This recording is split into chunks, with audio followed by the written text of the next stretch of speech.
Okay. Oof.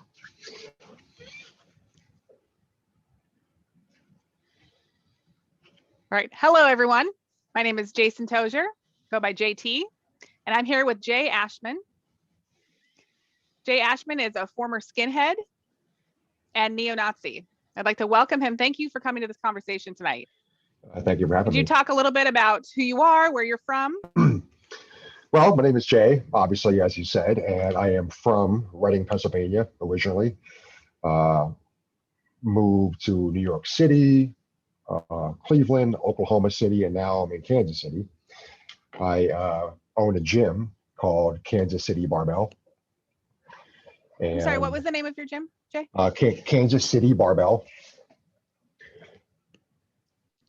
And I'm also in college studying my master's degree in counseling and psychology.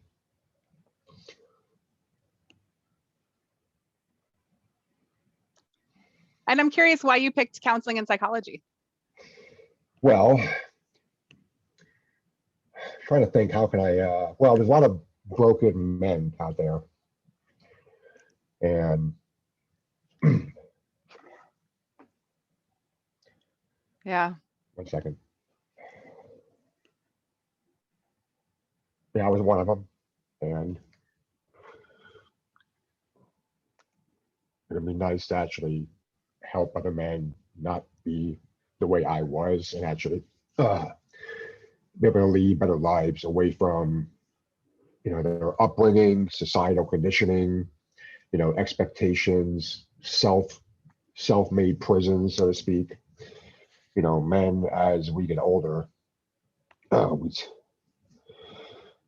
tend to isolate and withdraw from society a little bit, and it's kind of toxic in a way, which is that word toxic masculinity is so controversial, but there was a lot of element of truth to that, whereas we withdraw into ourselves and create these toxic mindsets that limit our emotional and spiritual and societal growth. So my goal is to help men not be that way. But in the process of learning about all this stuff and going along with it, it is, I'm learning a lot about myself in the process, a lot of introspection. And it's definitely, school is very interesting right now. So it's more or less like almost like therapeutic in a way, but it's also educational.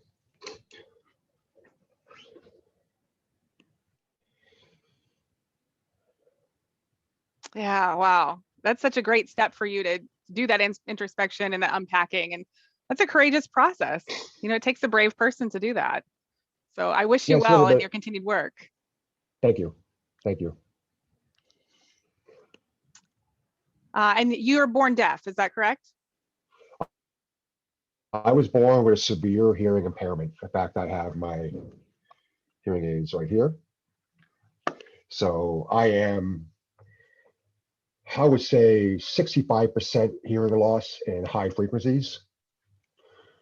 My low frequencies are pretty normal, but if I don't wear my hearing aids, I definitely have a hard time hearing people talk. I miss out on so much around me. And so I definitely need to wear them. So I wouldn't say I'm deaf, but I'm probably not too far away.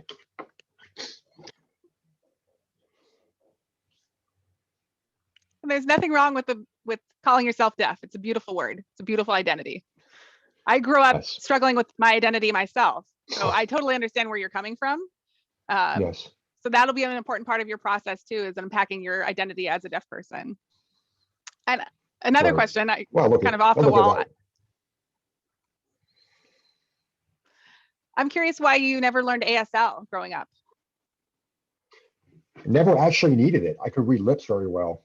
And it was, being that I was never completely deaf, I could function very well with hearing aids. And it would have been nice to learn it. I could have communicated better with people who were completely deaf. But in all honesty, when I was a kid, I was kind of bullied for wearing hearing aids. So it wasn't as if I embraced it. And I didn't really, I didn't want to be what I was. It was a lot of denial about it. And So learning sign language to me, I think back then would have been an acceptance of it, and I wasn't ready for that.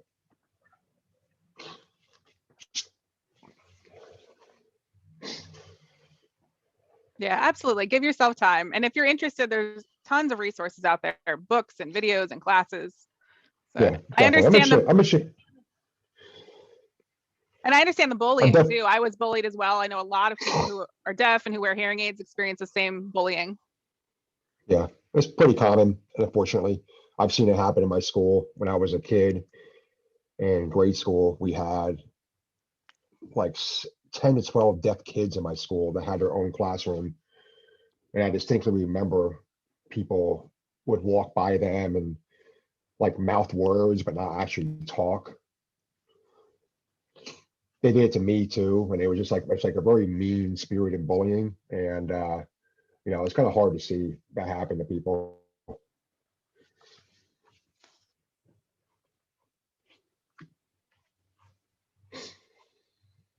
Do you feel like the bullying that you experienced was maybe part of what led you to join those right-wing hate groups?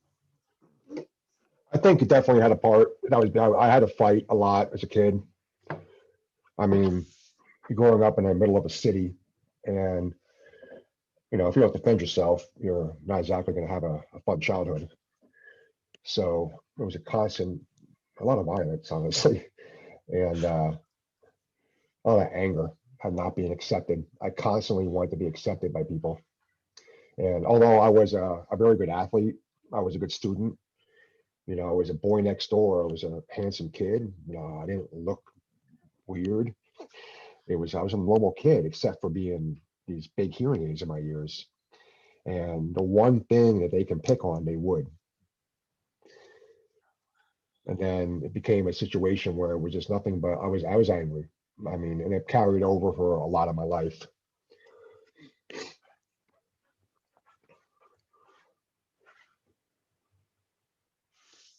Yeah, I can understand.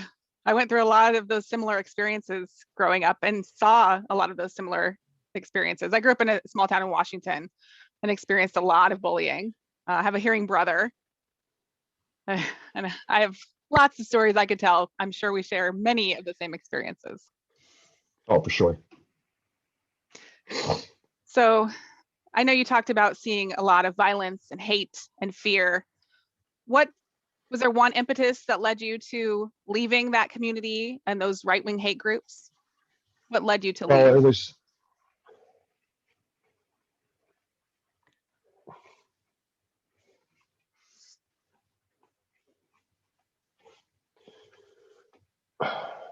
well, eventually I got tired of the hate, and you're you're being around people who are incredibly twisted. And I can't overstate that enough, is the amount of anger and dysfunction and hate that you see on a regular basis in that. And I wasn't raised that way. My mom never taught me this stuff. I mean, she was she's pretty liberal, and there was never any instance of like in my house, people didn't drop racial slurs. We were an open, inclusive family, which is kind of strange for back then because they're both, come from a small town in Pennsylvania coal region, and they're pretty, non-ignorant people, so to speak. But eventually, it got to the point where I was questioning everything about why I was involved, and I just couldn't walk away right away because you're essentially changing your entire life. You have to get new friends. Your belief system has to change. I mean, there's fear of repercussions and violence against you.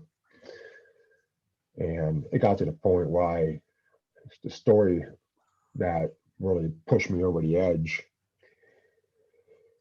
was a couple of things. One of them was witnessing a woman, get beat up by a man. And I was the only person there that wasn't involved in this particular gang, so to speak. It was like 30 or so dudes from a group called the Keystone State Skinheads. And I had my own crew, but I was there alone. And something happened. I guess she was cheating on her boyfriend. And, this is kind of a trigger warning for people. So if they're watching this, let them know.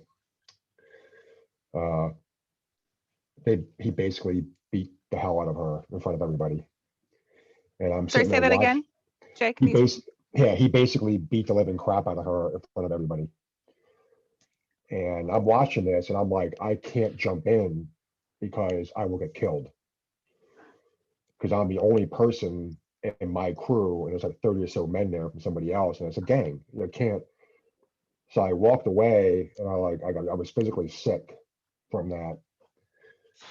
And then, like a month later, I was in a bar, and then a black man sat down next to me, and we started having a conversation because my shirt was a German iron cross on it.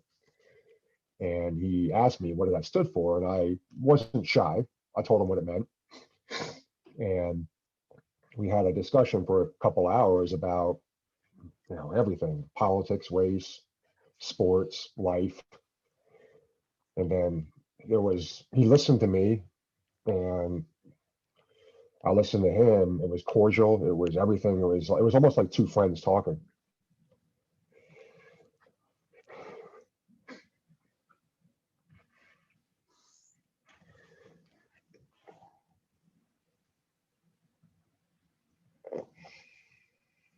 But then I left and he shook my hand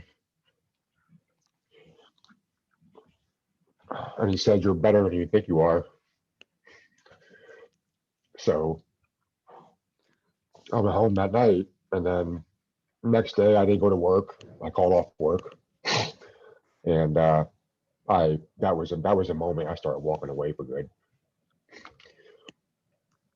and I just left everything at that moment. I just started like systematically leaving and erasing my identity from that world. I didn't.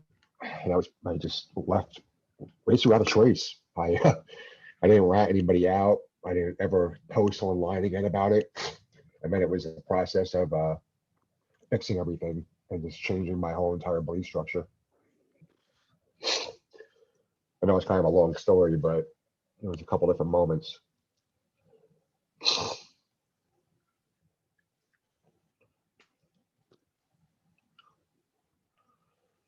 Wow. I'm sure that day really sticks with you. To wake up one night or one day and have that light bulb moment and change your life is pretty incredible. Yeah, and up until that moment, there was people that were trying to get me out of it too. I mean, I don't know if you're aware of, like, maybe you are, like Daryl Lamont Jenkins from One People's Project.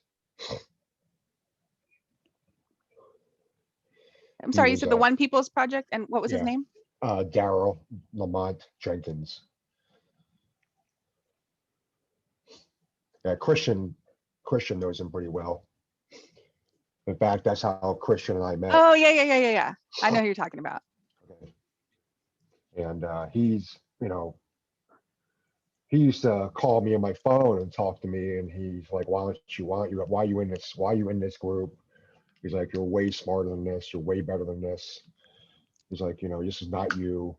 And, I listened to him, and I was never a jerk to him, never blew him off, but it was always like he was just gradually dropping those seeds. And then eventually it all came to fruition.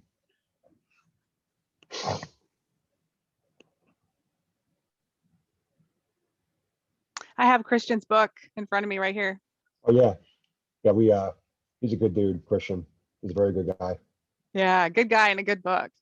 Yes. Yeah, I've emailed. He's actually who introduced me to you via email.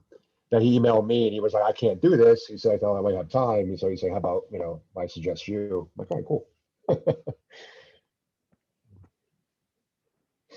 Yeah, I appreciate that.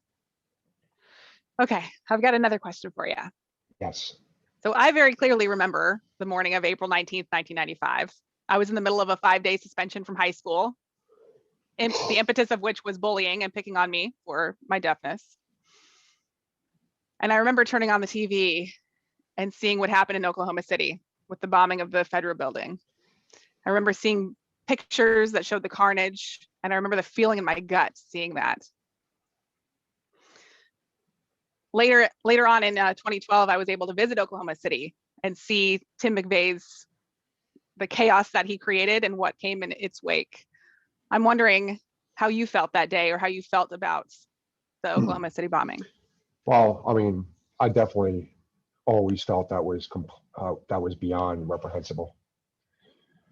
I mean, the level of anger and hate you have to just kill innocent people is beyond the realm of my understanding. And I don't ever condone violence necessarily. You know, I understand violence, but if you're going to do something like that, at least, you know, don't kill innocent people.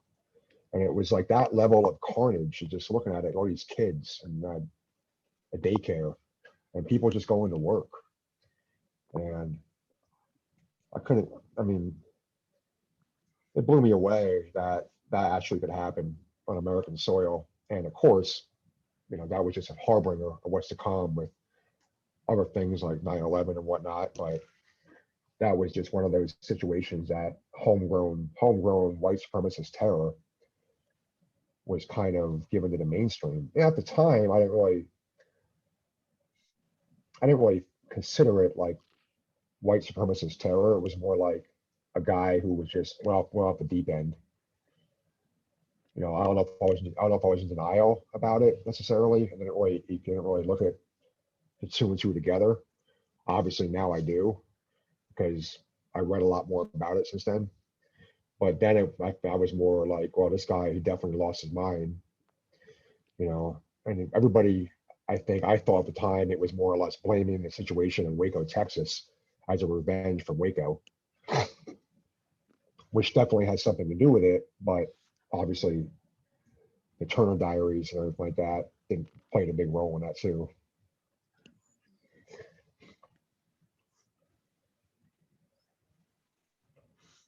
Yeah. I was able in 2004, that I was able to visit the site, and I had chills. You Yes, know, you see that the trees yeah. that survived the carnage there are still there as a Mhm. memorial.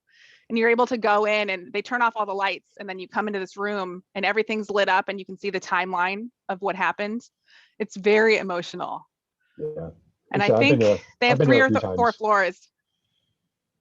Yeah, you? Yeah, there's 3 Yes, or 4 floors that you can tour, and it's pretty incredible. yes.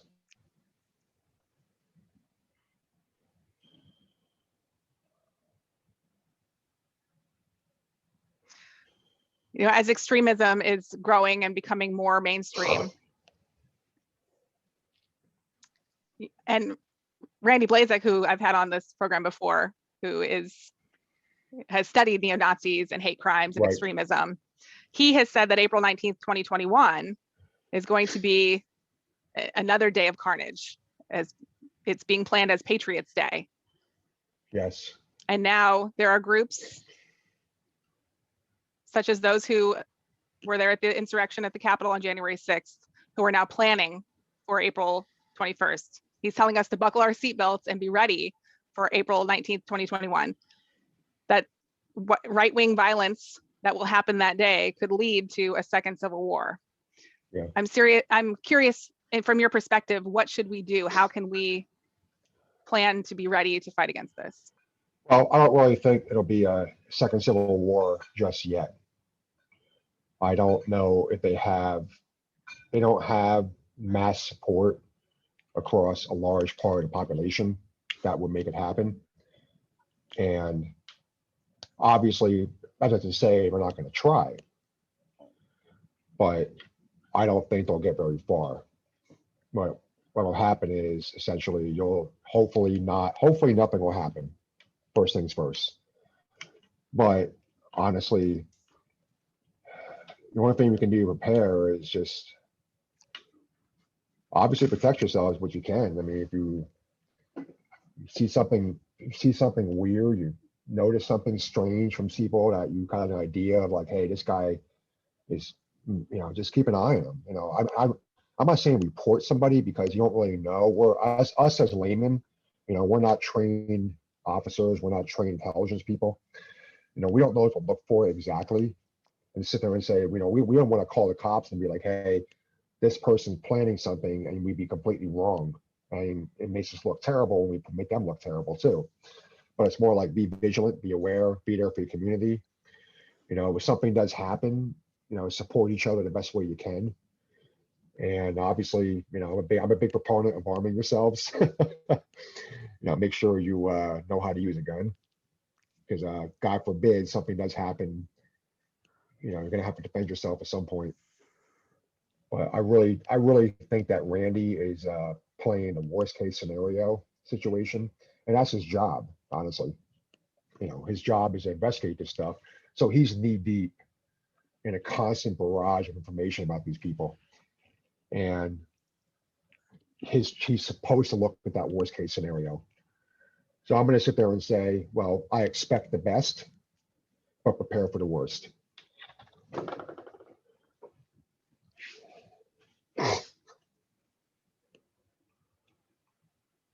Yeah. Randy has said that white supremacy is a global movement. And as we saw a few weeks ago, a German court actually just sentenced to life in prison a right-wing neo-Nazi in Germany. Yes. Who shot a person in the head. So Yeah, well, white supremacy being an international problem, and that it's now an international threat to people not only around the world, but here in America. What can we as a community do to challenge that idea of white supremacy and keep it from gaining more ground?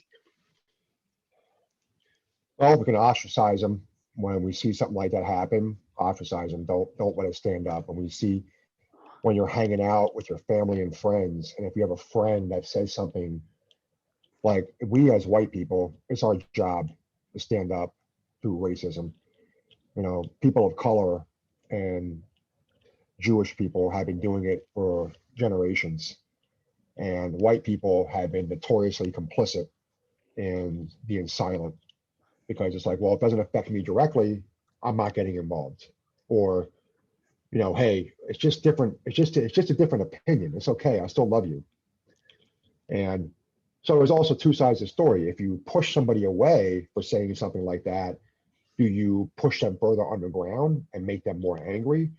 But at the same time, it's like, we have to let them know, it's like, hey, this is not acceptable. You saying this stuff, you being involved with this, it's not acceptable. And I think over time, you'll see more and more people have an impact that way. But I know from experience that, and this is where it gets a little bit fatalistic, where some people don't like to hear this because it's a very pessimistic viewpoint, but we are never going to stop hate. It will always fester. And if somebody is going to hate and they are hell bent on being full of hate, there isn't a damn thing we can do about it, except be prepared if something goes wrong. Like, I've seen people stay involved in this white supremacy scene for 10, 15, 20 years. And I'll watch documentaries on TV and I'll still see their faces in the background. And I'm sitting there like, man, I imagine all that time, like 30 years, that you're so full of anger. I'm like, 30 years, you're living in a diverse society, that you're seeing progress. I mean, gay people are getting married now legally. We're having drug reform. We can prove systemic racism, and then yet you're still going to hang on to that hate. So when I look at stuff like that, I'm like, yeah, some people will wake up, but some people will never wake up.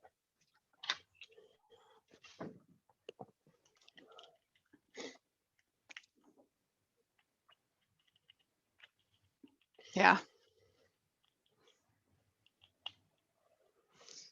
Last Friday, there was an announcement that there were several Capitol Police who are under investigation for their involvement in the insurrection on January 6th. Yes. Many of them were part of hate groups that have been identified that have strong ties with groups like the Oath Keepers, the Proud Boys, and other right-wing groups. Yep, I'm not surprised at all. And in August 2020, the Brennan Center for Justice published a report. It was called Hidden in Plain Sight, Racism, White Supremacy, and Far-Right Militancy in Law Enforcement. Yes.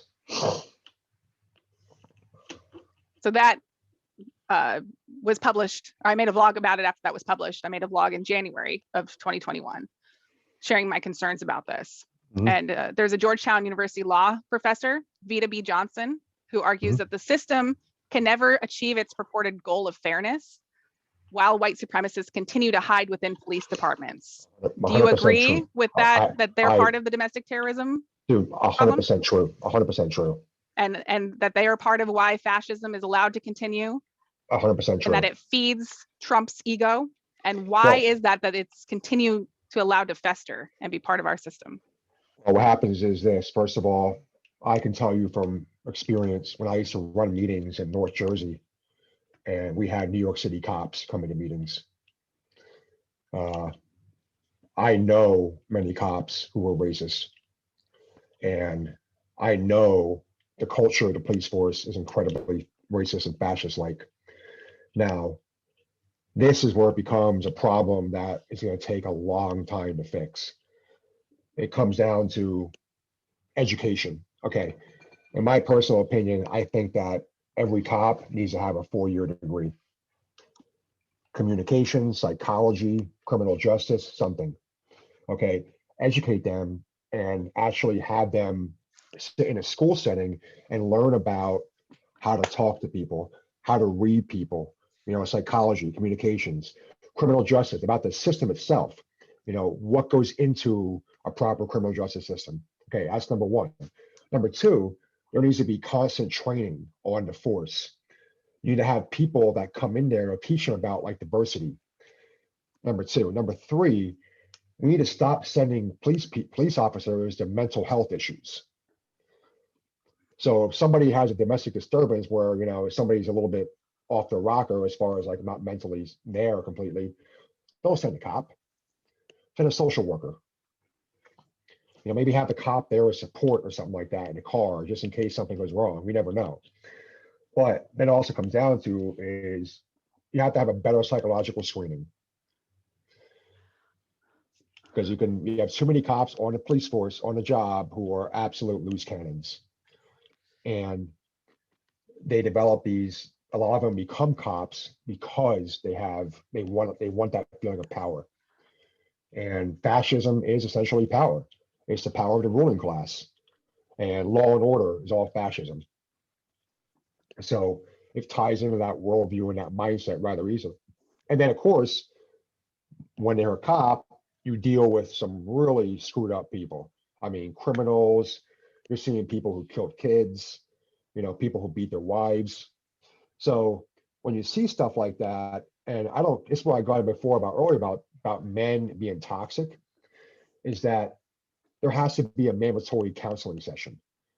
There has to be a mandatory system of like, okay, if you witness something like this and you're on a job and you go into a house and you're seeing a woman who's beat up and a man sitting there holding a gun, even if you don't kill him, but he beat the crap out of his wife, that's going to have an effect on your psychological makeup. I don't really care who you are, that affects you.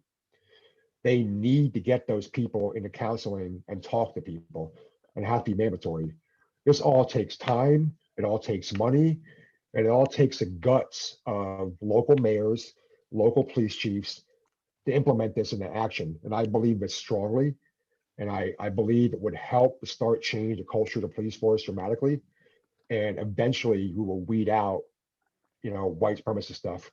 And eventually it's like, my thing is like, if you're caught like with like a 3%er badge or something like that, or a patch, and you're out, you can't, there's gotta be no ties at all to extreme groups. And if you're even suspected of it, it gotta be a hearing. I mean, unfortunately, if you're a cop, your job protect and to serve.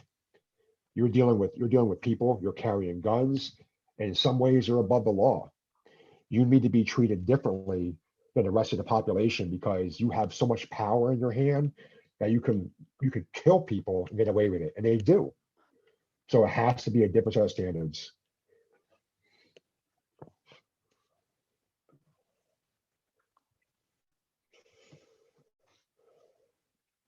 Yeah, definitely.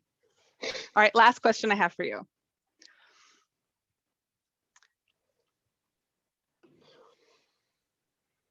People have been feeding the public these hate-filled messages throughout the Trump's presidency, including in our own community. There's an interpreter, Heather Mushaw, who wore a MAGA hat and a Trump Pence shirt while she was interpreting, and has interpreted for far right and white supremacist and racist messages like QAnon, dangerous information that has been given to the deaf community, things that preserve white supremacy and hold up these racist thoughts and messages. And this dangerous information, such as America would be better through survivalism and preserving these networks for white supremacy that are being fed through interpreters like Heather. What does it mean to convey this message, and why is it dangerous for these messages to be conveyed like that, so that people can fall into this trap? What white supremacy and QAnon and these far right groups prey on, they prey on your fear, they prey on your anger, and they prey on your victim complex. And as much as the people on the right say, hey, don't be a victim, they play the victim constantly.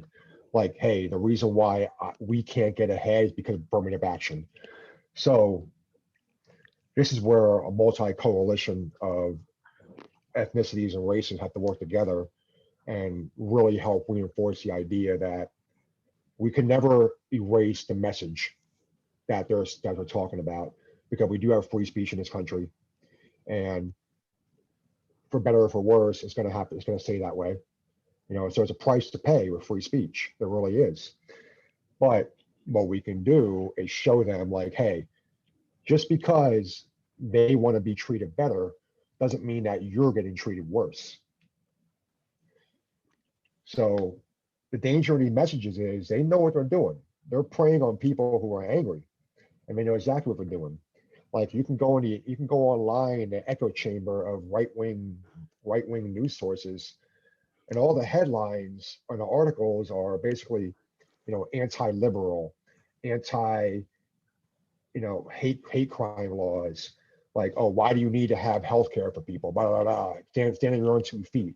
It's almost like, I call it the Ayn Rand Society. I'm sorry, you call it the what society?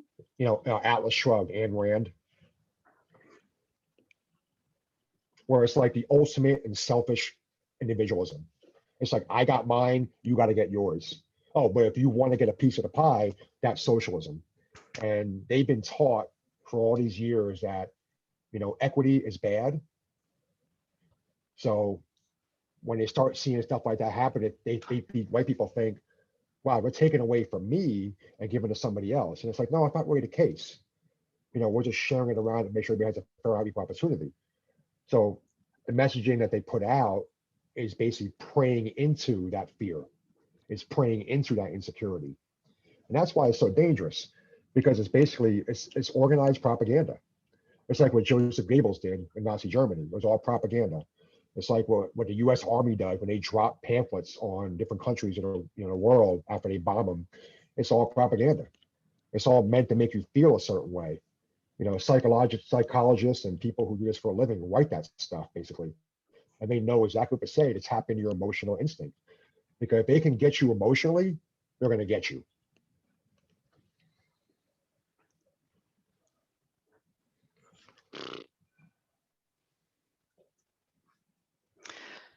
Wow. Yeah. So in closing, is there any message that you want to leave our community or our audience? Anything that you want to leave them, words of action, anything, any specific actions we can take? Well, best action you take is love each other the best you can, honestly. You know, be good to each other. I mean, that sounds cliche, but why I see so much anger in the world around me, that is very depressing. And we need to show the world that we are a lot better than that.